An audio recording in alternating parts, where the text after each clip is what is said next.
Hi everyone, this is James from FCVic. We've started putting together regular updates on the COVID-19 situation to provide financial counsellors with information and resources. Now, not everyone has time to read lengthy email updates, so this video is a summary of all the details included in our email for the 25th of March. You can find the full information within the email itself. This update includes a sector update from FCVic, Federal Government Economic Response to the Coronavirus, how to apply for Jobseeker Payment, temporary changes to bankruptcy law, creditor responses to COVID-19, working with EWOV, ATO assistance, emergency relief packages for Victorians, working for Victoria Fund, and DHHS updates.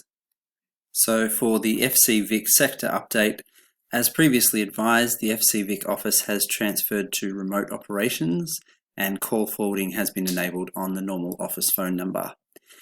Unfortunately, the FCA conference to be held in Darwin has been postponed to March next year, and FCA are notifying registrants at the moment.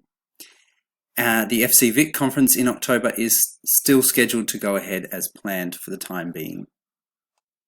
Our CPD delivery over the next few months will be via online modes, and we will focus on developing content on understanding how to efficiently use video conferencing, teleconferencing, and web-based communication technologies, telephone financial counselling skills, government support package content, industry support package content, and boundary setting for home-based financial counselling. We are working to ensure that our network and working group meetings can continue, and they are to be reconfigured for video or teleconferencing facilities. FCVic and the other state bodies, along with FCA, will be advocating on a number of the sector impacts that are resulting from the coronavirus pandemic. These include the expected increase in demand for financial counsellors, the need to scale up the workforce, and the need for self-care and employee support. The federal government has announced a series of economic responses to help curtail the impacts of the virus, and an overview of the packages is provided in the email, and more detail can be found in each of the fact sheets that are linked within the email, which includes details on eligibility and payments to be made. The ABC News website has an article on how to apply for the Centrelink Jobseeker Payment with step-by-step instructions. The federal government is attempting to direct as many new applicants for Centrelink payments to apply online. However, the MyGov site has struggled to cope with increased demand. The federal government has also announced changes to bankruptcy legislation to lessen the threat of insolvency. The temporary changes will be in place for 6 months and include changes to the debt threshold for creditors to apply for a bankruptcy notice and the time frame for a debtor to respond to a bankruptcy notice. The Australian Financial Security Authority, AFSA, has also announced that it will be changing the Declaration of Intention form, which will be now known as the Temporary Debt Protection form, and the form will be converted from a PDF form into a digitized web-based form, and this will be available from the AFSA website in the future. The Australian Banking Association has put together a web page with information for banking customers, including links to all of the individual banks' responses to the COVID-19 situation. The Energy and Water Ombudsman Victoria has advised that energy disconnections should be referred to EWOV as soon as possible so that they can initiate reconnection.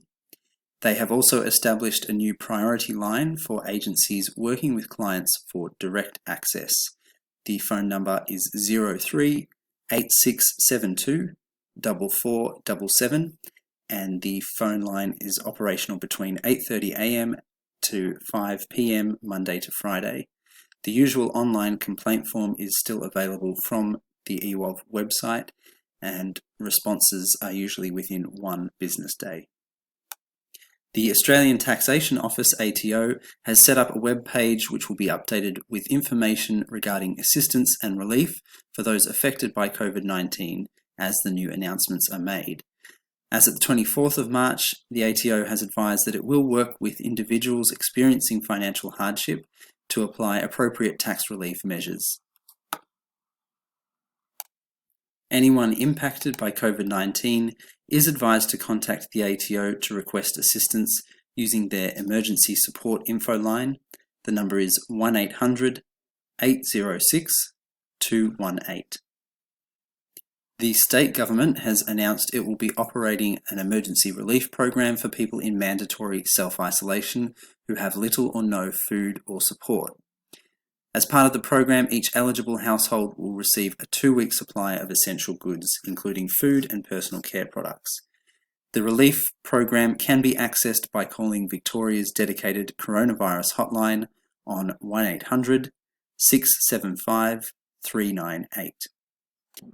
The Victorian Government has also announced a $500 million package to assist people who have lost their jobs during the crisis.